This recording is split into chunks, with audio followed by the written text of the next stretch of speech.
Have you ever wondered why someone you care about seems to collect evidence that you'll eventually abandon them, almost as if they're building a case against your love? The human mind has a peculiar way of seeking patterns, even when those patterns lead to heartbreak. When someone with an avoidant attachment style encounters confirmation bias, something fascinating and tragic occurs. They become detectives in their own romantic mystery, but they're only looking for clues that prove the relationship will end. This phenomenon reveals how avoidants use confirmation bias to prove you'll always leave, turning every small gesture into evidence for their predetermined conclusion. The mind, you see, is not unlike a courtroom where the avoidant plays both prosecutor and judge, systematically building a case against lasting love while dismissing any evidence to the contrary. This isn't mere pessimism. It's a sophisticated psychological defense mechanism wrapped in the language of logic and reason. Understanding this pattern matters because it affects millions of relationships, creating a self-fulfilling prophecy that destroys genuine connection before it has a chance to flourish.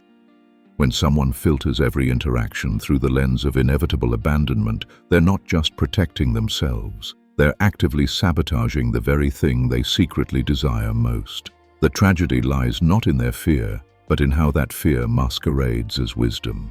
The stakes couldn't be higher, because this isn't simply about one person's inability to trust. It's about how cognitive biases can hijack our capacity for love, turning our greatest strength, the ability to connect, into our greatest vulnerability. Every text message becomes potential evidence, every moment of silence transforms into proof, and every loving gesture gets reframed as temporary kindness before the inevitable departure. What makes this particularly insidious is how reasonable it all sounds. The avoidant isn't being dramatic or emotional. They're being logical, methodical, almost scientific in their approach to protecting their heart. They've simply learned to be excellent researchers who only study failure.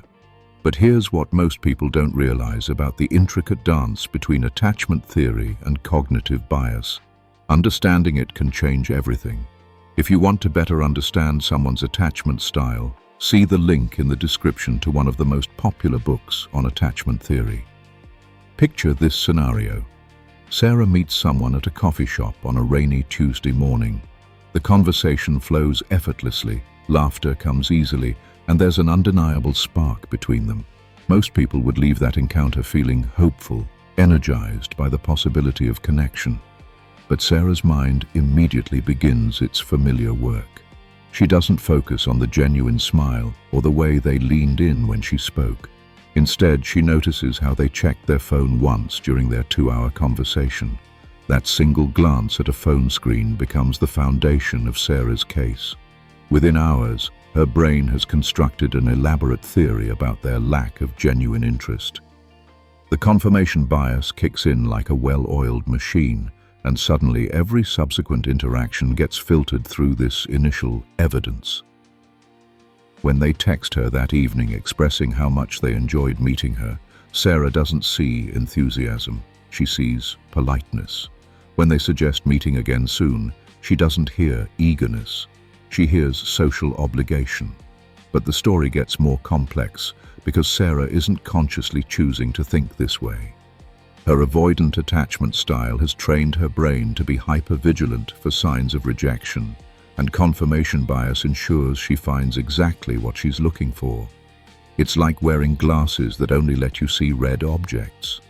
Suddenly, the world appears to be filled with red, not because there's more red than any other color, but because that's all you're capable of perceiving. The fascinating part is how Sarah would describe herself as realistic, rather than pessimistic. She's not being negative, she tells herself. She's being smart, protecting herself from inevitable disappointment.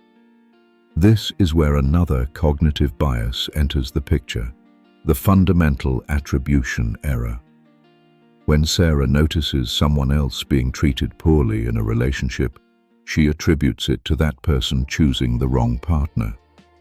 But when she anticipates being treated poorly, she attributes it to something inherent about relationships themselves. They always end. People always leave. Love never lasts. As weeks pass, Sarah's behavior begins to change in subtle but significant ways. She starts responding to texts a little later, not because she's playing games, but because she's already preparing for the relationship to end. She holds back emotionally, sharing less of herself, creating the very distance she fears will drive them away. The cruel irony is that Sarah is actively creating the outcome she's trying to prevent. But confirmation bias makes her interpret their natural response to her distance as proof that her original assessment was correct. The climax comes when they finally have a conversation about where things are heading. Sarah's partner expresses confusion about her emotional unavailability, and Sarah hears this as confirmation that they're looking for an exit. When they suggest taking a break to figure things out, Sarah doesn't see it as a natural response to her withdrawal. She sees it as the inevitable abandonment she knew was coming all along. The prophecy fulfills itself, and Sarah walks away feeling simultaneously heartbroken and vindicated. Yet there's more to Sarah's story that reveals the deeper tragedy of this pattern. In quiet moments, she recognizes that she may have contributed to the relationship's end, but another bias, the sunk cost fallacy in reverse, convinces her that it's too late to change course. She's invested so much energy in proving that love doesn't last that admitting she might be wrong feels impossibly vulnerable. So she carries the story forward into her next relationship, armed with even more evidence that people always leave. What makes Sarah's experience particularly heartbreaking is that she's not wrong about everything. Some people do leave, some relationships do end badly, and some trust does get broken. But confirmation bias takes these legitimate concerns and amplifies them until they drown out all evidence to the contrary. Sarah remembers every relationship that ended poorly while forgetting or minimizing the ones that ended amicably, or the people who stayed until she pushed them away. The resolution of Sarah's story doesn't come through finding the perfect partner who overcomes her defenses through grand gestures. Instead, it comes through recognizing the bias itself, seeing how her mind has been sorting evidence to support a predetermined conclusion. This awareness doesn't immediately change her attachment style, but it gives her the power to question her own interpretations. When she notices herself building a case against someone's love, she can pause and ask whether she's being a detective or a defense attorney for her own fear. Now, understanding this pattern is one thing, but knowing how to work with it requires a different kind of wisdom. The first step involves recognizing that confirmation bias isn't a character flaw. It's how all human brains work. Everyone seeks evidence that confirms their existing beliefs because it's mentally efficient and emotionally comfortable. The difference is that some people's existing beliefs about love and relationships are more optimistic than others.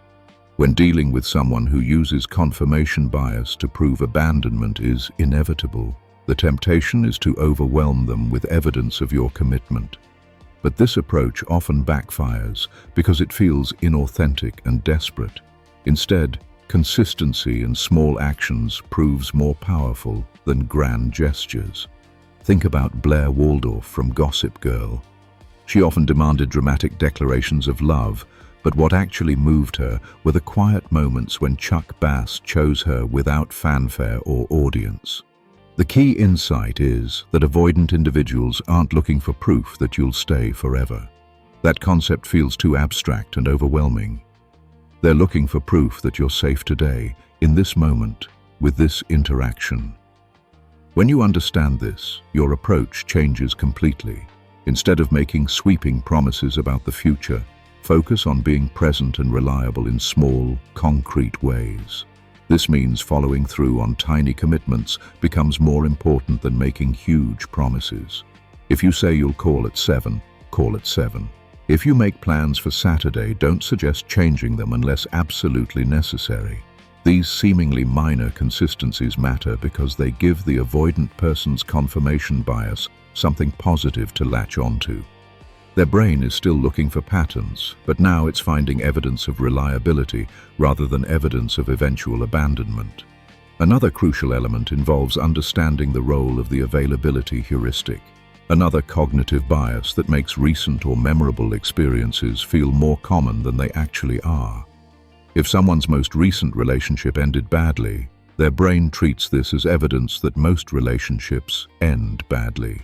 You can't argue with this logic directly, but you can help create new, more positive recent experiences that gradually shift their mental database.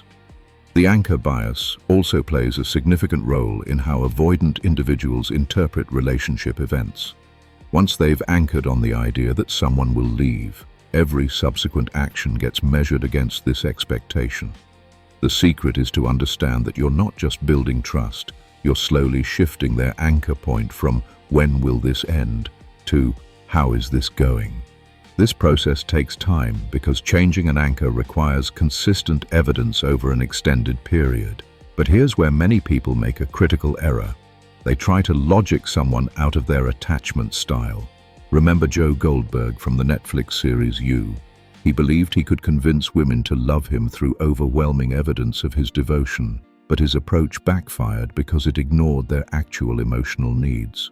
Similarly, you can't convince an avoidant person to trust you by presenting a logical case for why they should.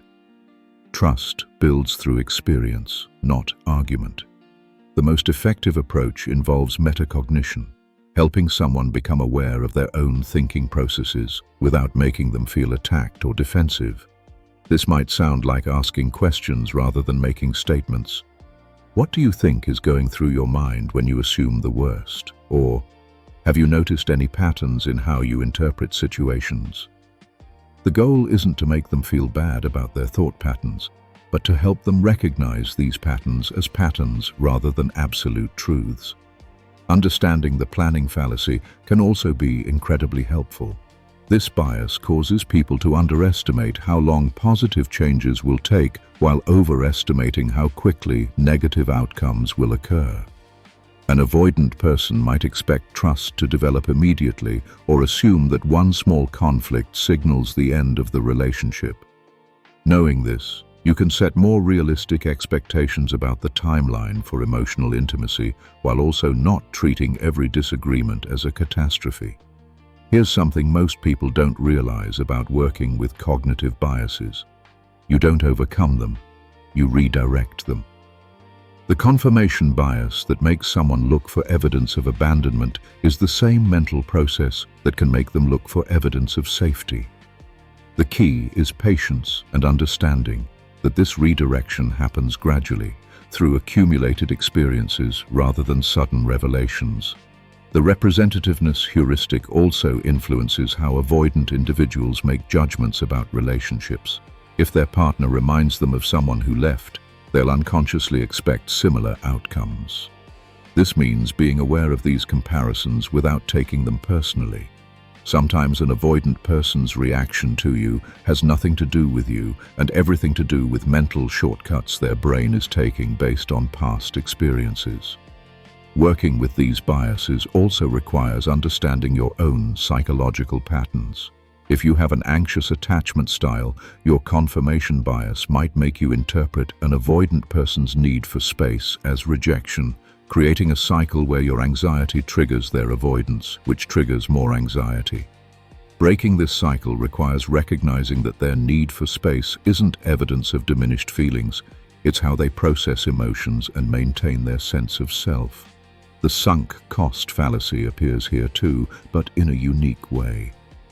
Avoidant individuals might stay in relationships longer than makes sense because they've invested so much energy in proving the other person will leave that actually leaving would mean admitting they were wrong. Understanding this can help you recognize when someone is staying out of stubbornness rather than genuine connection, and when their predictions about the relationship ending might actually be accurate assessments worth listening to. Finally, remember that cognitive biases exist for evolutionary reasons. They helped our ancestors survive in dangerous environments where assuming the worst kept them alive. An avoidant person's hyper-vigilance for signs of abandonment isn't irrational given their past experiences. The goal isn't to eliminate these protective instincts, but to help them develop more nuanced and flexible responses to relationship challenges. Think about Emily Cooper from Emily in Paris. She approached new situations with optimism, but also maintained healthy skepticism. The balance between openness and protection is what allows relationships to develop authentically. When working with someone who uses confirmation bias to prove abandonment, remember that complete vulnerability isn't the goal, sustainable connection is. All of this brings us to a profound realization about the nature of human connection and the stories we tell ourselves about love. The patterns we've explored, the confirmation bias that seeks evidence of abandonment, the cognitive shortcuts that turn small moments into large conclusions, the self-fulfilling prophecies that create the very outcomes we fear. These aren't just abstract psychological concepts. They're the invisible forces shaping millions of relationships every day, determining which connections survive and which ones crumble under the weight of unexamined assumptions. What makes this particularly poignant is that everyone involved in these dynamics is usually trying to do the right thing. The avoidant person believes they're being realistic and self-protective. Their partner often thinks they can love hard enough to overcome any fear. Both approaches come from genuine care, yet both can contribute to the very disconnection they're trying to prevent. The tragedy isn't in the trying. It's in how our best intentions can be hijacked by unconscious mental processes that prioritize short-term emotional safety over long-term relational fulfillment. But understanding these patterns offers something invaluable: choice. When you recognize confirmation bias in action, when you see how the mind selectively gathers evidence to support predetermined conclusions, you gain the power to pause and question your own interpretations. This doesn't mean becoming naive or ignoring legitimate red flags. Instead, it means developing the wisdom to distinguish between actual warning signs and the echoes of old wounds. The call to action here isn't to fix someone else's attachment style or to completely eliminate your own biases. Both of these goals are unrealistic and potentially harmful. Instead, the invitation is to develop what psychologists call metacognitive awareness, the ability to think about your thinking. When you notice yourself building a case for why someone will leave, pause and ask what evidence you might be overlooking. When you see someone you care about withdrawing based on assumptions rather than facts, respond with curiosity rather than defensiveness. Remember that changing deeply ingrained patterns takes time, patience, and often professional support. The goal isn't to become perfectly secure overnight, but to gradually expand your capacity for nuanced thinking about relationships. This means learning to hold multiple possibilities simultaneously. Someone can be temporarily distant without planning to leave forever. A relationship can face challenges without being doomed, and love can coexist with uncertainty without losing its power. The most beautiful relationships aren't those where people never trigger each other's attachment fears.